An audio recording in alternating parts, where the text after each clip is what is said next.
सर्वांना नमस्कार. आपण माऊलीच्या पहिल्या ओवीचं स्मरण करूयात. ओम नमो श्री आद्या वेद प्रतिपाद्या जय जय स्वसंवेद्या आत्मरूपा.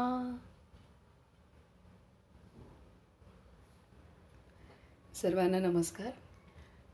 बाबा मुक्तानंदांना जो अनुभव आला होता तो अत्यंत त्यांना त्रासदायक वाटत होता.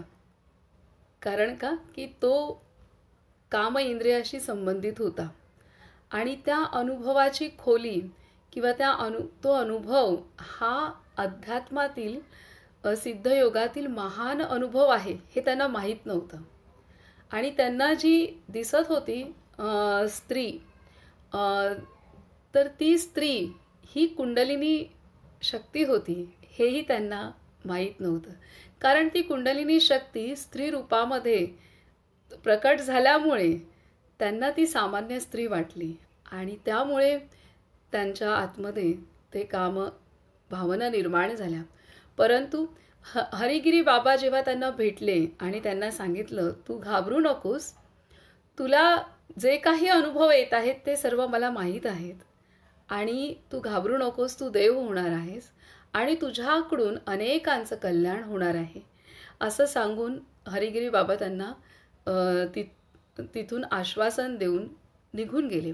तरीसुद्धा त्यांना खात्री झाली नव्हती आणि त्यांना असं वाटलं की मला हे जे कामविकार मनामध्ये निर्माण होत आहेत आणि हे जे अनुभव आले आहेत आणि त्यामुळे माझ्यामुळे संन्यास धर्माला काही बाधा येऊ नये ह्यासाठी ते पूर्णतः त्यांची भगवी वस्त्र बाजूला करून त्यांनी साधी पांढऱ्या रंगाची वस्त्र परिधान करून त्यांनी येवले सोडलं. त्यांनी त्यांची साधनेची कुटी सोडून ते सह्याद्रीच्या रांगांकडे निघाले आणि तिथं मग त्या एका शेतामध्ये एका शेतकऱ्याच्या आश्रयाला ते राहिले आणि तिथे सुद्धा तो शेतकरी सुद्धा अत्यंत भाविक होता आणि तिथे त्या शेतकऱ्याच्या कुटीमध्ये त्यांना एक पुस्तक ध्यान करत असताना समोर कपाटात असलेलं पुस्तक त्यांच्या हाती आलं आणि नेमकं त्यांनी ते पुस्तक उघडल्यानंतर त्यांनी जे पान उघडलं त्या पानामध्ये त्यांना जे अनुभव आले होते काम इंद्रियांच्या संदर्भात ते पान त्यांच्यासमोर उघडं झालं आणि उघडलं गेलं आणि त्यामध्ये स्पष्ट लिहिलं होतं की हा जो अनुभव आहे हा सिद्ध योगाचा अत्यंत महान अनुभव आहे आणि हा काही विरळ्या साधकांनाच येतो. हा अनुभव यासाठी येतो की जेव्हा त्या साधकामध्ये कुंडलिनी शक्तीचं जागरण होतं आणि ती शक्ती ऊर्ध्वगती तिचा मार्गक्रमण होतं, त्यावेळेला मूलाधारापासून ती जेव्हा त्याच्यावर असलेल्या स्वाधिष्ठान चक्रामध्ये येते त्यावेळेला तिथे अशा पद्धतीने काही विरळ्या साधकांना हा अनुभव येतो जो बाबा मुक्तानंदांनी घेतला होता. आणि हा अनुभव ह्यासाठी येतो की त्या साधकाच्या अंतरी असलेली जन्माजन्माची जो कामभावनेचा कामविकाराचा संस्कार आहे तो पूर्णतः नष्ट होण्यासाठी तो अनुभव येतो. आणि दुसरी म्हणजे हा इतका उच्च कोटीचा अनुभव आल्यानंतर त्या साधकामध्ये दुसऱ्यांना शक्तिपात करण्याची शक्ती त्या साधकामध्ये येत असते आणि तो साधकाचा सिद्ध योगी महान सद्गुरू हा होत असतो. आणि ह्यासाठी बाबा मुक्तानंदांना ते अनुभव आले आणि त्या अनुषंगाने आपण पाहिलं की असे अनुभव बाबा मुक्तानंदांसारखे महान विभूती त्यांच्याकडे पूर्णतः पुढच्या अनेक जीवांना उद्धरून नेण्याची जबाबदारी असल्यामुळे त्यांना इतके महान अनुभव आले आणि ते एक महान विभूती होणार होते आणि त्यामुळे इतक्या उच्च कोटीचे अनुभव त्यांना आले. आपल्याला ते अनुभव येतीलच असं नाही आहे ह्या जन्मात तरी समजा, परंतु आपणाला निश्चित आपण जेव्हा एकाग्रतेने साधना करतो मग ती ध्यान साधना नामस्मरणाची असो किंवा ब्रह्मविद्येची असो किंवा विपश्यनेची असो, कोणत्याही पद्धतीची साधना ध्यानसाधना जी आपणाला आंतरिक आपल्या पिंडाला भावते किंवा ज्याचा अनुग्रह आपल्याला झालेला आहे, ही ध्यानसाधना आपण केल्यानंतर आपल्यामध्ये सुद्धा त्या शक्तीचं जागरण होतं. आणि असं आढळून येईल की जितकी साधना तीव्र होते तर त्यावेळेला आपल्या आतमध्ये सुद्धा हे अनेकदा हे कामविकार वाढलेले अनुभवास येऊ शकतात. मग तो साधक स्त्री असो अथवा पुरुष असो किंवा गृहस्थी असो किंवा संन्यासी असो. कारण का की ती शक्ती जेव्हा स्वाधिष्ठान चक्रामध्ये येत असते तेव्हा तिथली इंद्रिय, तिथले जननेंद्रियाचे बीजग्रंथी आहेत, ह्या सर्व त्या शक्तीने भरपूर होतात आणि त्यामुळे तिथे ते अनुभव येतात. तर तिथे डगमग न होता आपण आपलं साधन चालू ठेवायचे आणि समजून जायचंय की आपल्या अंतरी ही कुंडलिनी शक्ती आता स्वाधिष्ठानात आली आहे आणि हे जे अनुभव आहे, हे जे वाटतंय आपल्या आतमध्ये, काही विकार वाटतायत किंवा आपलं मन आपल्या इंद्रियांकडे ओढलं जात आहे, तर ते तिथे ओढलं न जाता आपण हे ती शक्ती माझ्यामध्ये आहे, त्या विकाराला, त्या भावनेला आपण शक्तीच्या दृष्टीने बघितलं तर आपल्या आतमध्ये जी भावना निर्माण होते किंवा जे ते इंद्रिय आपल्याकडे लक्ष खेचत असेल, वेधत असेल, तर तिथे आपण जर मनामध्ये पक्का केलं, कारण तेच सत्य आहे की ही कुंडलिनी शक्ती आजचाच अनुभूती येत आहे, हे जर आपण मनात पक्क केलं तर आपली इंद्रिय आणि आपली कामभावना शांत शीतल होणार. तर आणि ती शांत शीतल झाल्यानंतर तीच कुंडलिनी शक्ती त्या स्वाधिष्ठान चक्राला पण शुद्ध करत मग तिचा मार्ग ती वरती मणिपूर चक्राकडे आणि तिची यात्रा वरती ऊर्ध्वगतीकडे होणार.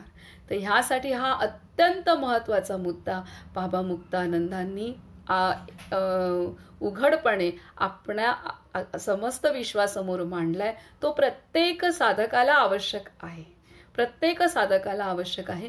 कारण जेव्हा ही अशा प्रकारचे भावना निर्माण होतात, इंद्रियांकडे जेव्हा मन खेचलं जातं किंवा मनात हे भावना निर्माण होतात, त्यावेळेला अनेक साधक ती शक्ती वाया घालवतात.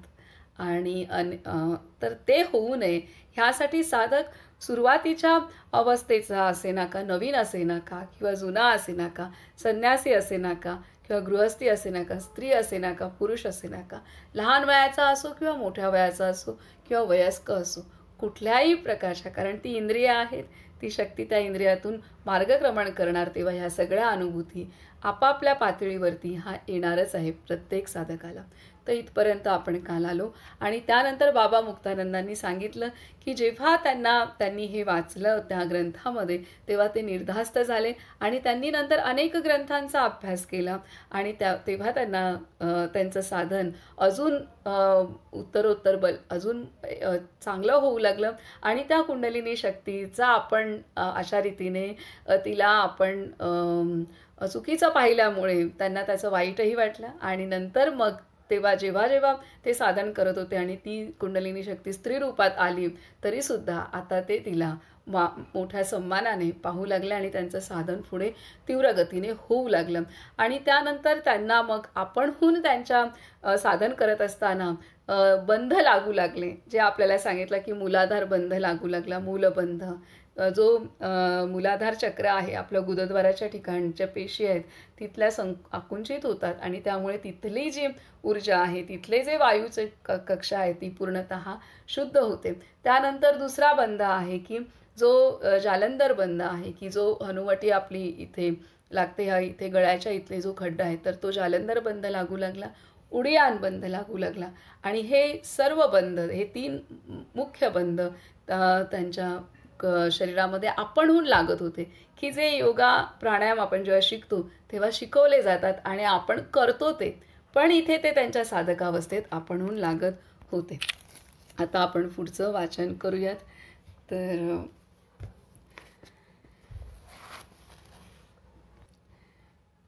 बाबा मुक्तानंद म्हणतायत की मूल, उडियान आणि जालंधर हे महान फलदायी बंध आहेत आणि हे बंध त्यांना आपणहून लागत होते. म्हणजे त्यांच्या शरीरात ते बंध आपणहून लागत होते आणि त्या बंधांमुळे काय फायदे होतात हे सुद्धा त्यांनी अनुभवले.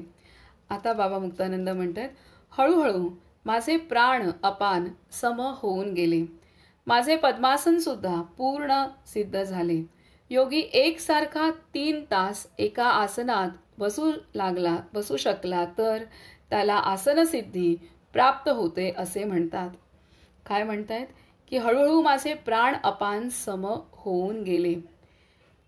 प्राण म्हणजे आपण 5 प्रकारचे वायू सांगितलेत की त्याच्यामध्ये प्राण म्हणजे आपण आत घेत होतो आणि अपान म्हणजे जो वायू मलमूत्र विसर्जनाला मदत करतो किंवा तर तो आणि जननेंद्रियाच्या भागात कार्य करतो.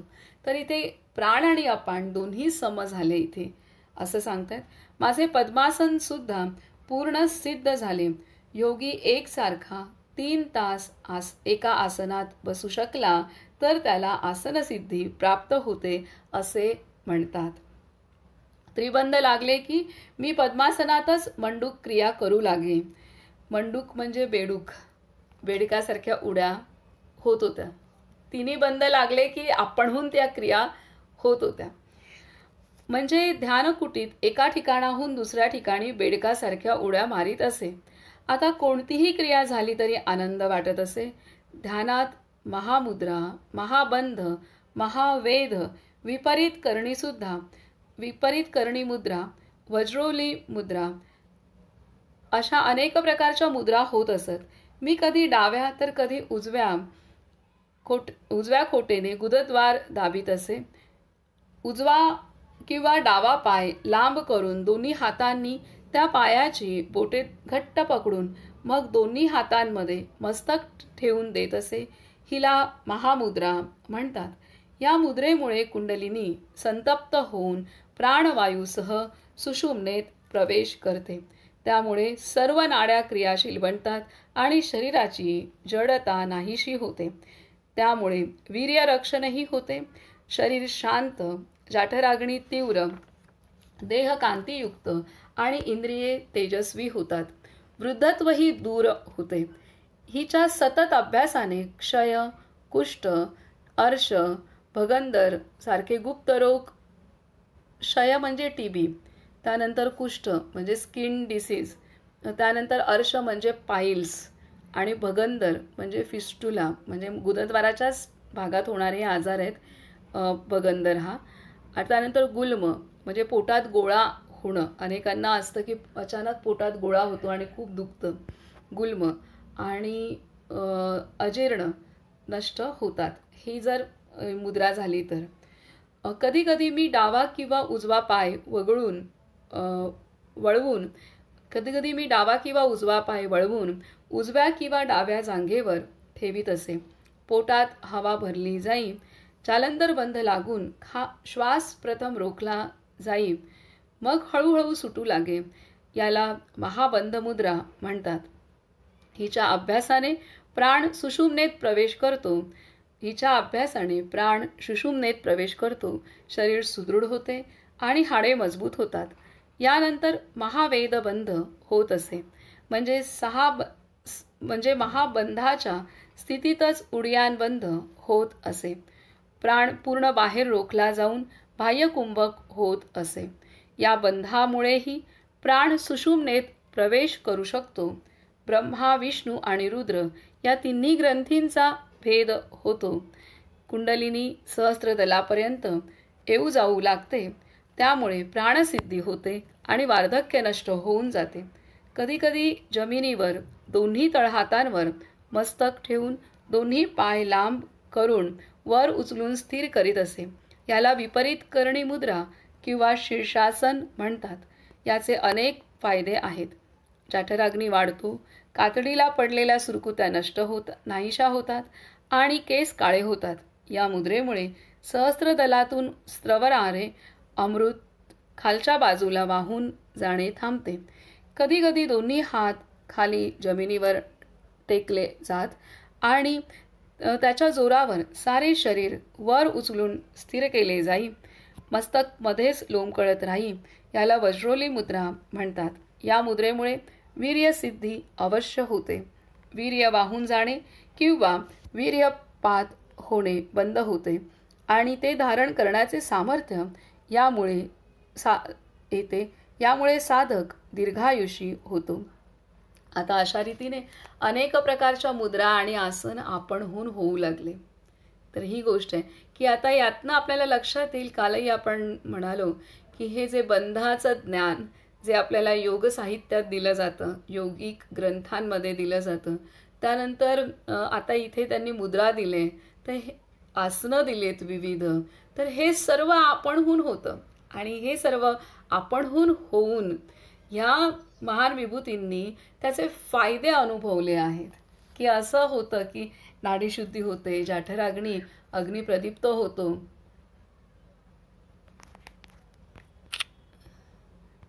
तर इथे अशा रीतीने आसनं निर्माण आपणहून ह्या महान विभूतींनी अनुभवली आणि ते आसनं आपणहून होत होती आणि त्यामुळे त्याचे जे फायदे होत होते ते सुद्धा त्यांनी अनुभवले आणि ह्याचंच योगशास्त्र उदयास आलेलं आहे.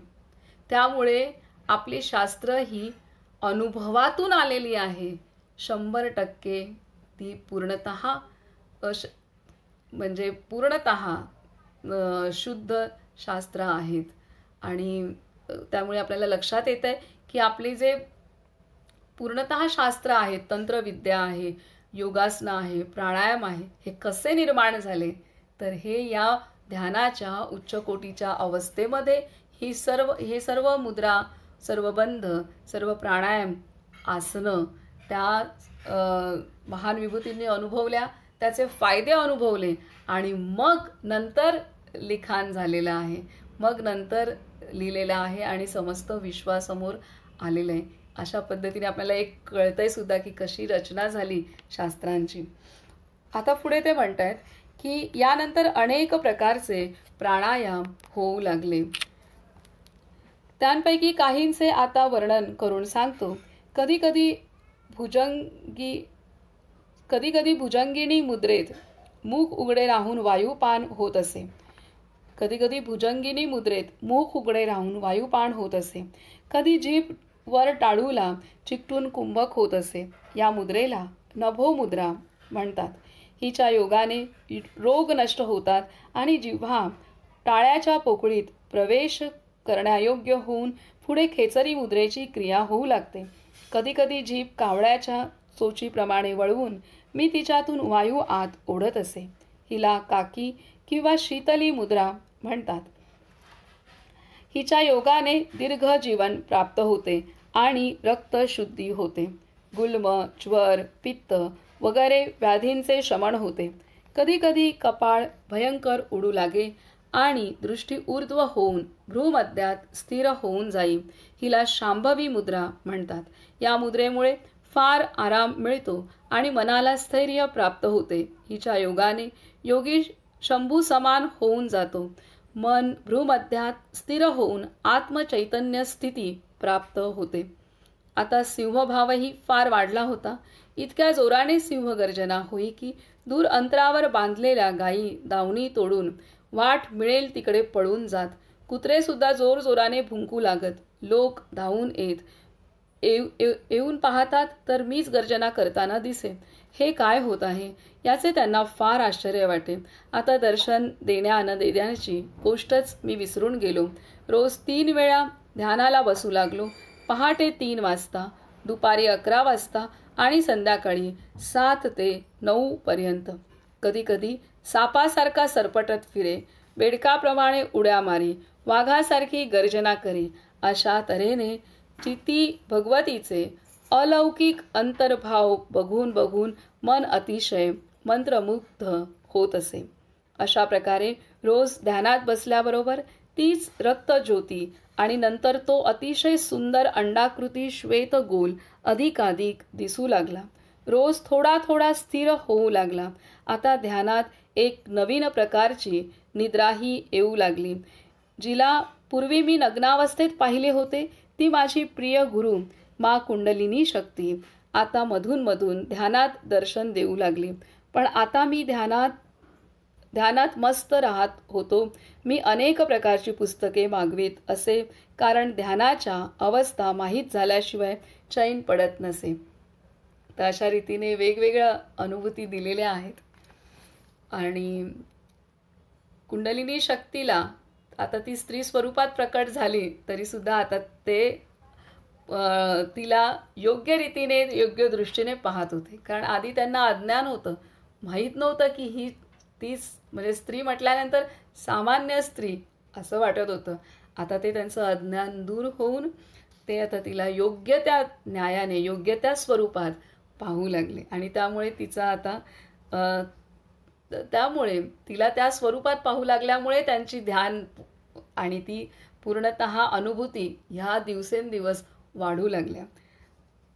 पुढे म्हणतात, माझा आणखी एका महापुरुषांशी परिचय होता. त्यांचे नाव होते झिप्रू अण्णा. आता हे दुसरे महान विभूती. आधी हरिगिरी बाबा त्या भागातले सह्याद्रीच्या भागातले त्यांनी सांगितले. आता झिप्रू अण्णा ह्यांविषयी सांगतायत. झिप्रू अण्णा महान सिद्ध पुरुष होते. झिप्रू अण्णा नग्न दिगंबरावस्थेत राहत असत आणि नशिराबादच्या गल्ल्याबोळांतून फिरत असत. तरी पण सर्व लोक त्यांना महात्मा मानित असत. लहान थोर सर्वजण त्यांना अण्णा या नावाने हाक मारीत. ते पडक्या घरात किंवा मोडक्या तोडक्या झोपडीत लोकवस्तीपासून दूर निर्जन स्थळी राहत असत. त्यांना योगाची उच्च अवस्था प्राप्त झाली होती. ते पूर्ण पारदर्शी होते, कारण त्यांना भूतभविष्यातल्या सर्व गोष्टी कळत असत. त्यांचे शरीर योगाग्नीने इतके शुद्ध होऊन गेले होते की ते अगदी सडलेल्या कचऱ्यात बसले तरी त्यांच्या शरीराला घाणीचा स्पर्शही होत नसे. त्या महापुरुषाने आपल्याला शरीराला सुद्धा काय अवस्था प्राप्त करून घेतली होती याचे मला अतिशय आश्चर्य वाटत असे.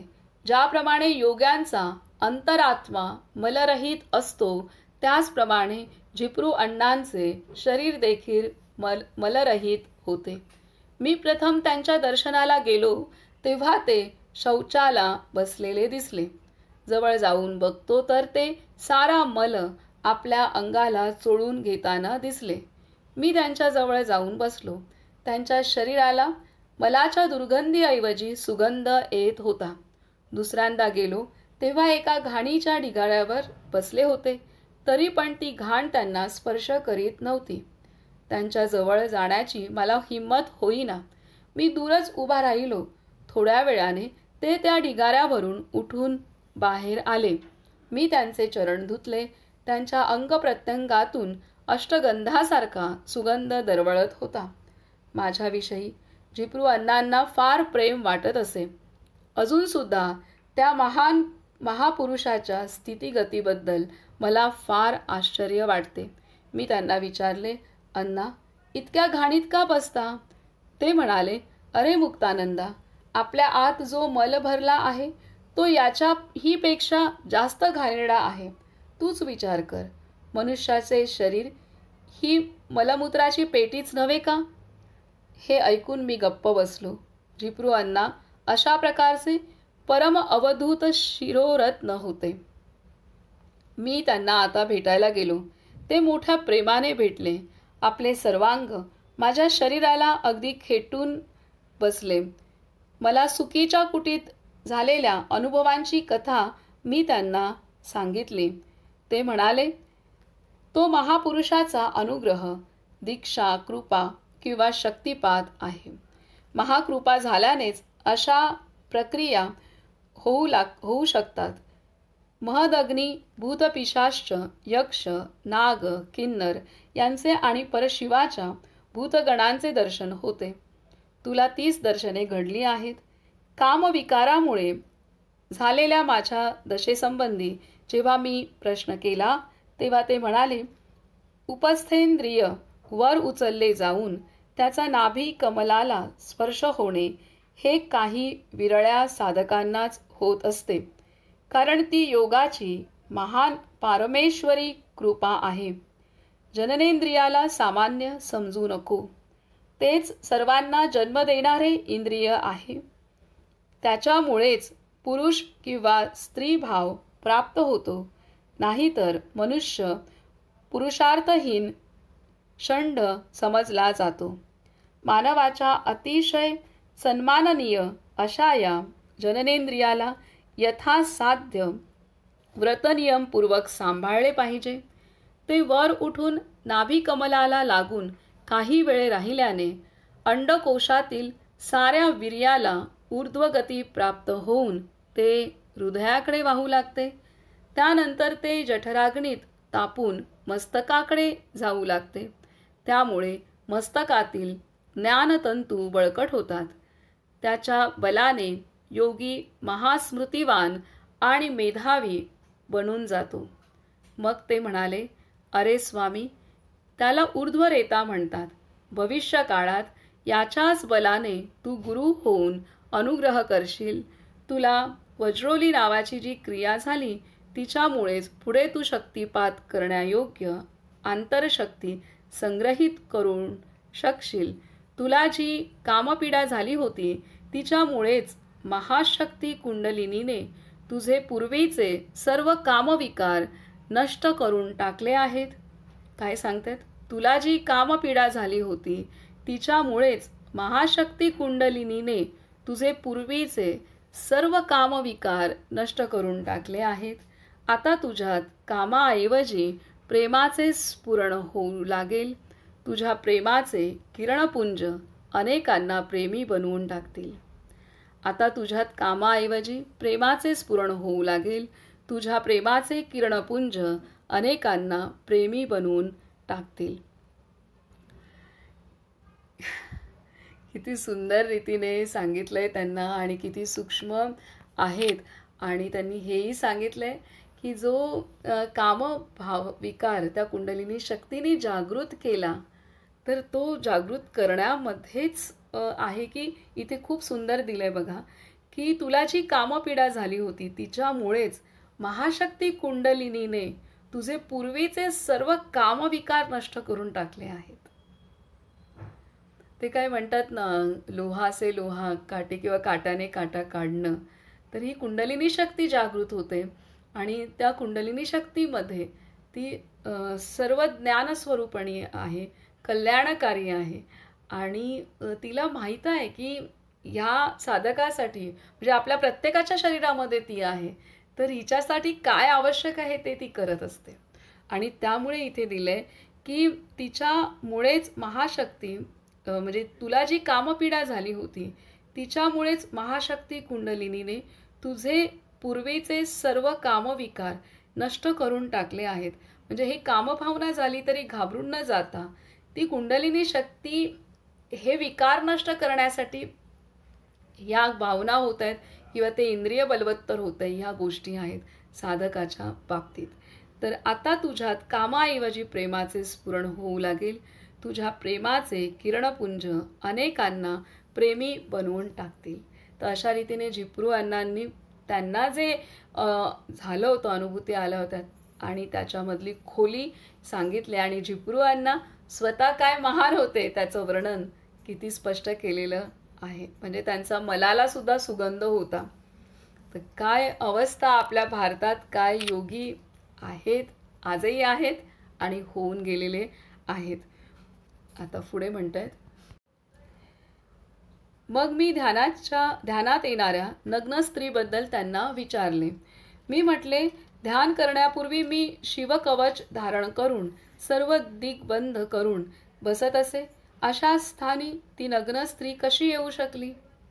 ध्यान करतोय, सर्व काही मी एकाग्रतेने करतोय, तर ती नग्न स्त्री कशी येऊ शकली असा प्रश्न करतायत. तर हा प्रश्न विचारताच झिप्रू अण्णा हुंकारून एकदम चमकून उठले. थोड्या गंभीर स्वरात ते म्हणाले, अरे स्वामी, तुझ्या अंतरात ध्यानाच्या ज्योतिर्मय नगरीत कोण प्रवेश करू शकेल? ती तर भगवती चिती शक्तीची महान तेजोमय भूमी आहे. तिथे केवळ एक चितिमय देव आणि श्री गुरु यांच्याशिवाय कोणीही जाऊ शकत नाही.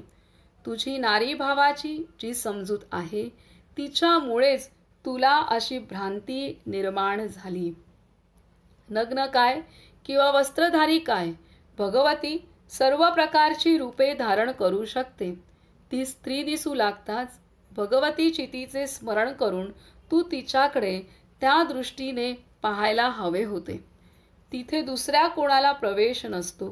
तुमची भावनाच तुमच्या धारणेनुसार तुम्हाला फळ देत असते. यापुढे तुला जे काही भाव कुभाव दृष्टीस पडतील त्यांना चितीचेच स्वरूप मानीत जा. आंतरहृदयातल्या त्या स्त्रीला परम भगवती मानली तर ती दिव्य देह धारण करते. चितीशक्तीचे अनंत चमत्कार आहेत. ती महावेगवान आहे. अंतरंगात रक्तवर्णाचे सूक्ष्मातिसूक्ष्म परमाणू देखील किती वेगाने धावत असतात ते तू पाहिलेच असशील. त्यांच्यात बसलेल्या अनेक लोकांची गती तुला पुढे दिसू लागेल. ही चितीशक्ती क्षणार्धात अनंत रूपे धारण करू शकणारी एकातच अनेक आकार दाखविणारी महामाया योगमाता कुंडलिनी आहे. अरे स्वामी, झाले ते सारे उत्तमच झाले. पुढेही होईल तेही सारे चांगलेच होईल. कुंडलिनीचे स्वरूप आणि स्वभाव यांची सतत आठवण ठेव. कुंडलिनीचे स्वरूप आणि स्वभाव यांची सतत आठवण ठेव. इथे सांगतात जेव्हा साधक ध्यानात असतो आणि त्याचं चांगलं ध्यान लागू लागतं तेव्हा मग अशा पद्धतीने ती शक्ती वेगवेगळे भाव वेगवेगळे रूप दाखवते. तर इथे त्यांची गल्लत हीच झाली की त्या शक्तीने स्त्रीचा आकार धारण केला आणि नग्न स्त्री दिसणं, तर ते त्यांना ज्ञान नसल्यामुळे की ही कुंडलिनी शक्ती आहे आणि ती स्त्री दिसते त्यामुळे जन्मजन्माचे संस्कार स्त्री पुरुष ह्या भावनेनुसार त्यांनी तिला स्त्री समजले आणि ते कामविकार त्यांच्या आतमध्ये निर्माण झाले. आणि तर इथे ते सांगतायत जिप्रू अण्णा की असं ध्यान अवस्थेमध्ये तिथं दुसरं कुंडलिनी शक्ती किंवा सद्गुरू किंवा कुंडलिनी शक्तीतून निर्माण झालेल्या देवता या व्यतिरिक्त दुसरं कोणीच प्रवेश करू शकत नाही.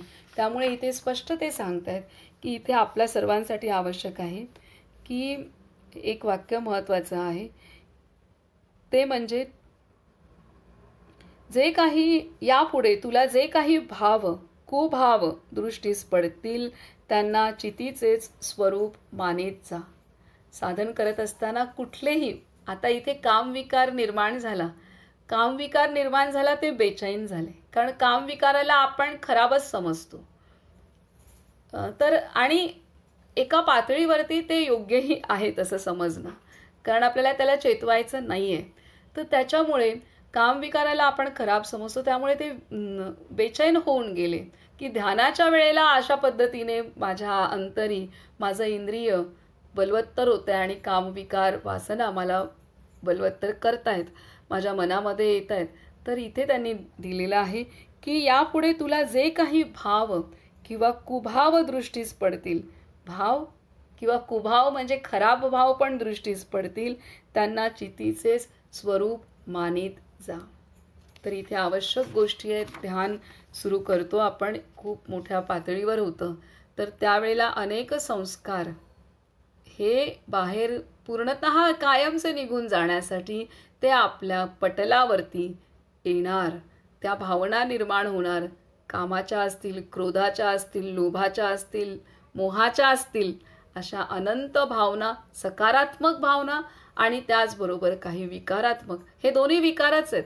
म्हणजे जे निर्मल असणं म्हणजे तिथे कुठलाही भाव म्हणजे फक्त चेतनेचा भाव असणं ही निर्मल स्थिती आहे. तर ह्या प्रकारे भाव किंवा कुभाव हे जे काही निर्माण होतं त्याच्याकडे हे सर्व चितीचंच स्वरूप आहे, तिचेच भाव आहेत, तीच निर्माण करते, तेच आहे, ही कुंडलिनी शक्ती आहे किंवा ही शक्ती आहे हे बघणं आवश्यक आहे. त्याच्याकडे चांगला भाव किंवा वाईट भाव हे न बघता हा शक्तीचा भाव आहे. तर हे पाहता येणं आवश्यक आहे. हे आपल्याला सांगतात जे आपल्याला आवश्यक आहे पुढे. नाही तर अनेकदा असं होतं की आता मी जाऊन आली आहे 10 दिवस विपश्यनेत, तर तिथे सगळे भाव समोर आलेले आहेत. तर त्यांना साक्षी दृष्टीने बघतात तेव्हाच येऊ शकतं की जेव्हा हे सर्व भाव आहेत, हे सर्व शक्तीचे आहेत आणि तेव्हा साक्षी पाहू तेव्हाच त्या भावांचं परिवर्तन हे आध्यात्मिक शक्तीत होऊ शकतं किंवा ते भाव वाहून जाणार नाहीत. नाहीतर क्रोधाचा भाव आला की आपण क्रोध करू किंवा काय. तर ह्या पद्धतीने आहे. आता पुढे सांगतायत जिप्रुआंना अजून पुढे ताकीद देत आहेत की आणखी एक गोष्ट ऐक, आणखी एक गोष्ट ऐक. अंतरहृदयीच्या चितीप्रेरित ज्योतीमध्ये, अंतरहृदयीच्या चितीप्रेरित ज्योतीमध्ये वेळोवेळी उच्च नीच, बरे वाईट, ग्राह्य त्याज्य, दर्शनीय अदर्शनीय, मंगल अमंगल जे काही दिसेल ते पूर्णपणे क्षितीज आहे हे सिद्धमार्गी योग्याने पक्के ध्यानात ठेवले पाहिजेत. आता हे स्पष्ट करतायत अजून की आणखी एक गोष्ट ऐक. अंतरहृदयीच्या क्षिती प्रेरित ज्योतीमध्ये वेळोवेळी उच्च नीच, बरे वाईट, ग्राह्य त्याज्य, दर्शनीय अदर्शनीय, मंगल अमंगल जे काही दिसेल ते पूर्णपणे चितीच आहे हे सिद्धमार्गी योग्याने पक्के ध्यानात ठेवले पाहिजे. चितीशिवाय तिथे दुसरे काही बनू शकत नाही. तुमच्या दृष्टीला काहीही दिसले तरी तिथे दिसणारी अनंत रूपे आणि होणाऱ्या क्रिया पुरेपूर भगवती चिती स्वरूपच असतात. हा महाबोध कानी पडताच मी क्षिप्रेश्वराच्या पायांवर कोसळलो. काय बोध, किती सत्य, कसे यथार्थ दर्शन करविले माझे बाबा, म्हणून मी त्यांना घट्ट मिठी मारली. मला त्यांनी मांडीवर बसून घेतले, माझे मस्तक चाटले, त्यावर हात फिरवला आणि म्हणाले, तुझा वेल आकाशाला जाऊन भिडेल. त्या काळी माझे डोके फार दुखत असे. त्या दिवसापासून डोकेदुखी बंद झाली. जिप्रुअण्णांनी माझ्या सर्व समस्या निवारण केल्या होत्या.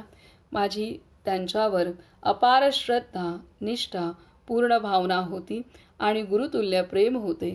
त्यांनीच मला भगवान नित्यानंदांकडे पाठविले होते. तुझे काम त्यांच्याकडेच पूर्ण होणार आहे, तिकडे तुझे भविष्य उज्ज्वल आहे असे त्यांनी सांगितले होते. अस्तु. आता इथे देत आहेत पुढे अजून सर्व सांगतायत. इथे सांगतायत की सर्व प्रश्नांची उत्तरं मिळाली त्यांना, की त्यांना दिसणारी नग्न स्त्री तिच्या संदर्भात, त्यांना जी कामपीडा झाली ती, त्यांना जी ती क्रिया झाली ती, त्यांच्या इंद्रियांमध्ये कामपीडा, कामभावना हा भाव झाला आणि इंद्रियांमध्ये जी पीडा झाली तो इंद्रिय भाव झाला, इंद्रियांमध्ये प्रत्यक्ष क्रिया. तर ह्या सर्वांचं सखोल स्पष्टीकरण जिप्रुअण्णांकडून त्यांना मिळालं. आणि त्यानंतर आणि कुंडलिनी शक्तीचं कार्य पण त्यांनी सांगितलं की ती कशी शक्ती वेगवेगळे आकार धारण करते, वेगवेगळे भाव निर्माण करते, वेगवेगळे आकार धारण करते. त्यामुळे तुला जे दिसेल, जे भाव तुझ्या मनात निर्माण होतील, हे सर्व त्या शक्तीचे आहेत. हे कायम पक्क लक्षात ठेवलं पाहिजे. त्यानंतर जिप्रुअण्णांनी त्यांचं डोकं चाटलं हे आणि त्यांना जी डोकेदुखी होत होती अनेक दिवसांपासून ती कायमची गेली. इतकं त्यांना काही आश्वस्त पण केलं, पूर्ण ज्ञान दिलं आणि त्यांच्या काही पीडा त्यांनी चाटून त्या दूर पण केल्या. आता पुढे म्हणतायत, सिद्धयोगाच्या माझ्या प्रिय विद्यार्थ्यांनो, एक गोष्ट लक्षपूर्वक ऐका. एकदा गुरुकृपा झाली की त्यानंतर तुम्हाला कसलेच भय वाटता कामा नये. आता हे बाबा मुक्तानंद सांगतायत की सिद्धयोगाच्या माझ्या प्रिय विद्यार्थ्यांनो, एक गोष्ट लक्षपूर्वक ऐका. एकदा गुरुकृपा झाली की त्यानंतर तुम्हाला कसलेच भय वाटता कामा नये. मात्र सिद्धयोगात गुरु आज्ञेचे पुरेपूर पालन केले पाहिजे. ही एक गोष्ट ध्यानात ठेव. गुरुवाक्यमेव केवलम हे महत्त्वाचे ज्ञान नीट लक्षात ठेवले पाहिजे. अंतर्हृदयाच्या सूक्ष्म स्थानात एवढी मोठी स्त्री कशी येऊ शकेल? हे अण्णांचे शब्द नीट ध्यानात ठेवा. तुमचे जे मंत्रप्रेरित दिग्बंध कवच आहे त्यात काय सामान्य स्त्री प्रवेश करू शकेल? चितिमय कुंडलिनी जागृत होताच या रक्तज्योतीत तुम्हाला सर्व काही दिसू लागेल. हे दर्शन चितीच्या इच्छेशिवाय होऊ शकेल का? विचार करा, लक्षात ठेवा. आपल्या हृदयात एक अतिसूक्ष्म स्थान आहे. त्या स्थानी कुंडलिनीशिवाय कोणीही जाऊ शकत नाही. त्यामुळे तुम्हाला काहीही झाले, काहीही दिसले किंवा कोणत्याही क्रिया झाल्या तरी हे सर्व पारमेश्वरी चितीचा पूर्ण प्रसाद आहे असे समजून ते तिलाच अर्पण करून टाका. जे झाले ते आपल्या पूर्ण हितासाठीच झाले असे समजा आणि जो जो चिती धारण करते, जी जी जी क्रिया चिती करवते, जे जे रूप, रंग आणि गती चिती दाखवते, ते सर्व चितीरूप समजून त्याला मनोभावाने नमस्कार करा. असे केल्याने तुम्ही लगेच शांत होऊन जाल. जर त्याला काही वेगळे समजलात तर मात्र मुक्तानंदाप्रमाणे तुम्हालाही पश्चाताप करावा लागेल. चिपळू अण्णांकडून परत आल्यावर नागदच्या माझ्या आवडत्या कुटीत मी माझी साधना श्रद्धेने सुरू केली. उच्च ध्यान होऊ लागले. लाल ज्योतीच्या मध्यभागी गुलाब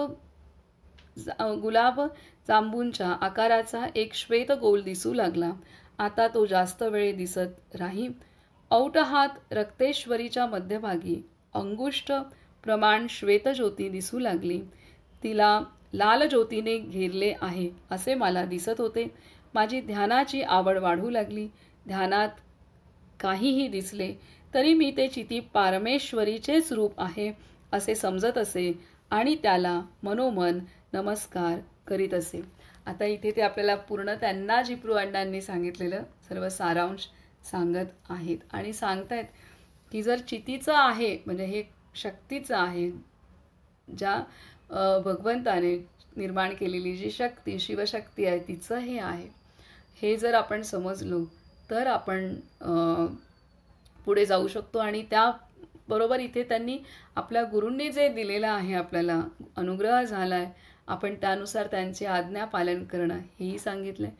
आणि दुसरं म्हणजे त्यांनी हे पण सांगितलं आहे की मी तसं पाहू शकलो नाही, त्यामुळे त्यांना पश्चातापही झाला की ज्या शक्तीला मी कामवासना किंवा सामान्य स्त्री म्हणून तिची पाहायला गेलं तर मी अवहेलना केली, हेही त्यांना जाणवलं.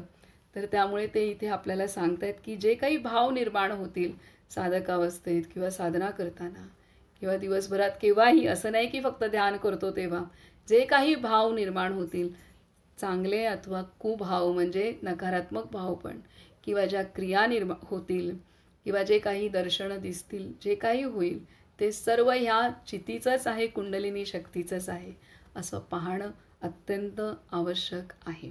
तरच जाऊन आपण ते समदृष्टी होऊ शकते आणि संतुलन आणि आपली पुढची अवस्था आपण गाठू शकतो. पुढे सांगते की आनंदाचे प्रमाण आता वाढू लागले. कधी कधी मनाला नाचावेसे वाटे. नृत्य करण्याची एवढी इच्छा का होत होती कुणास ठाऊक. अंग प्रत्यंगात नर्तन भाव स्फुरू लागे आणि त्याबरोबरच लाल ज्योतीही दिसू लागे. बाह्य शरीराच्या क्रियाही आता पुष्कळ जोराने होऊ लागल्या. हठयोगाच्या मुद्रा, आसने वगैरे खूप होऊ लागली. त्यानंतर रक्तप्रकाशाच्या मध्यभागी सुवर्ण आकाशाचे महातेज आणि रजत आकाशाचे शुभ्र तेज दिसू लागले. मी पाहिलेला हिमालयही नजरेसमोर येऊ लागला. हिमालयाची नवी नवी शिखरे पण दिसू लागली. अशा प्रकारे मला नवीन अंतर्चक्षु प्राप्त झाला. तो अंतर्चक्षु म्हणजे काय ते मात्र मला समजत नव्हते. याच चक्षुला त्या औट हात रक्तज्योतीत अनेक स्थाने दिसत होती. याच चक्षुला त्या औट हात रक्तज्योतीत अनेक स्थाने दिसत होती. ही औट हात रक्तज्योती व्यक्तिरूपाने 3.5 हात दिसत असली तरी समष्टी रूपाने ती पूर्वेपासून पश्चिमेपर्यंत, उत्तरेपासून दक्षिणेपर्यंत, तशीच वरपासून खालपर्यंत पसरलेली आहे. हिच्यातच समस्त ब्रह्मांड वसलेले आहे. आता जे त्यांना दर्शन होत होतं, औट हात म्हणजे आपलं व्यक्तिमत्व हे कमळासारखं सांगितलंय माऊलींनी, आणि त्याची पहिली पाकळी ही शरीर आहे की जी लाल रंगाची आहे आणि तिचा आकार औट म्हणजे 3.5 हात. औट हात म्हणजे 3.5 हात असा आहे. तर आता त्यांना ही 3.5 हाताची रक्तज्योती दिसत होती. आता त्या रक्तज्योतीमध्ये त्यांना पांढरा श्वेत प्रकाशही दिसत होता. आता त्यांना ती 3.5 हाताच्या ऐवजी पूर्ण विश्वरूप दिसत होती. म्हणजे पूर्वेपासून पश्चिमेपर्यंत, त्यानंतर उत्तरेपासून दक्षिणेपर्यंत, वरून खालपर्यंत, म्हणजे ही ज्योत त्यांना केवढी मोठी दिसत होती. म्हणून पिंडी ते ब्रह्मांडी, जे ब्रह्मांडात आहे ते त्यांना आता इथं सर्व दिसतंय. 1-2 मिनिटं वाचून आपण थांबू. आता सांगतायत ते, हिच्यातच समस्त ब्रह्मांड बसलेले आहे. आता सांगतात की ही औट हात रक्तज्योती व्यक्तिरूपाने पहिल्यांदा त्यांना 3.5 हातच दिसली सुरुवातीच्या अवस्थेमध्ये, आणि आता ही औट हात म्हणजे 3.5 हात रक्तज्योती त्यांना समष्टी रूपाने दिसू लागली. समष्टी रूप म्हणजे पूर्ण विश्वरूपाने. तर ती पूर्वेपासून पश्चिमेपर्यंत, उत्तरेपासून दक्षिणेपर्यंत, तशीच वरपासून खालपर्यंत पसरलेली आहे आणि हिच्यातच समस्त ब्रह्मांड बसलेले आहे. आता सांगतायत, आता मला आसने रोज होत नसत, 1-2 दिवसांनी होत. ध्यानात आपल्या भारताच्या अनेक पुण्यक्षेत्रांचे दर्शन होई. ध्यानात आणखी एक अवस्था प्राप्त झाली होती. त्या अवस्थेत रक्तवर्ण ज्योती आणि श्वेतवर्ण ज्योती यांच्याबरोबर एक अनंत आणि व्यापक प्रदेश दिसू लागला. पर्वतांच्या रांगा, डोंगरातली वने उपवने वगैरे सारे दिसू लागले. ध्यानही होत असे आणि ध्यानोत्तर दृष्टांतही होत असत. जे काही होत होते त्याचे मला ज्ञानही होते आणि त्याचबरोबर आनंदही होत होता. तर अशा प्रकार आता शरीर सडपातळ होऊ लागले, पण त्याची ताकद मात्र वाढत होती. शरीर शुद्ध होत चालले. कधी थोडासा ताप आला तरी तो लगेच बरा होई. सर्दीही होत असे, पण ती ताबडतोब बरी होऊन जात असे.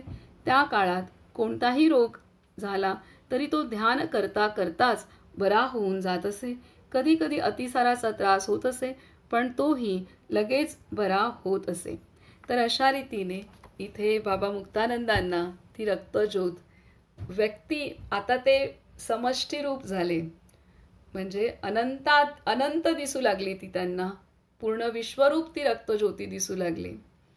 तर आणि त्यामुळे ती तशी दिसू लागल्यामुळे त्यांना त्यांच्या ध्यानातच सर्व जी क्षेत्र आहेत विश्वातली ती त्यांना एका जागी बसून दिसू लागले. सर्व काही हिमालय, डोंगर, दऱ्या, नद्या, सर्व काही त्यांना त्याची दर्शनं एका स्थानीच होऊ लागली. म्हणूनच आपल्या ऋषीमुनींनी एका जागी बसून खगोलशास्त्र की सर्व अंतरिक्षाचा वेध हे सर्व घेऊ शकले. त्याचं रहस्य पण उलगडते आपल्याला, कारण त्यांना ह्या अवस्था त्यांच्या अंतरी ह्या प्राप्त होऊन, म्हणजे त्यांचं जे व्यक्तिस्वरूप आहे तेच विश्वरूप होतं आणि त्यांना स्वतः त्या ध्यानावस्थेतच सर्व विश्वातलं जे काही आहे त्याचं दर्शन होतं आणि तिथे जाऊन ते अभ्यास करून येतात. आणि त्याचीच आपले वेद आणि उपनिषद तेच आहेत की ज्यातनं सर्व शास्त्र निर्माण झालेत या वेद उपनिषदांतून. आणि त्याचा आधार हे आहे की त्यांना ते एका जागी दिसते. पृथ्वी गोल आहे हे आपल्याकडे एका जागी बसून, प्रत्येक कणाकणात चेतना आहे हे त्यांनी एका जागी बसून अनुभवले. कुठल्याही प्रयोगशाळेशिवाय, कुठल्याही बाह्य आधाराशिवाय, केवळ आणि केवळ ध्यानाच्या आधाराने, ध्यानाच्या शस्त्राने. ध्यानच त्यांचं साधन होतं. प्रयोगशाळा होती आणि कुठे जायचं असेल तरी ध्यानच त्यांचं काय म्हणू शकतो आपण, विमान होतं किंवा बस होती, गाडी होती, ट्रेन होतं, सर्व काही. तर आपण इथं थांबूयात. आणि इथे आता महत्त्वाचं दिलंय की ते आता बारीक होऊ लागले. त्यांना थोडे मध्ये आधी काही तक्रारी निर्माण झाल्या, त्या आपणहून बऱ्या होत होत्या आणि बारीक झाले तरीसुद्धा त्यांची शक्ती प्रचंड होती. इथं थांबू. महाराजांची वचनं आपण ऐकू.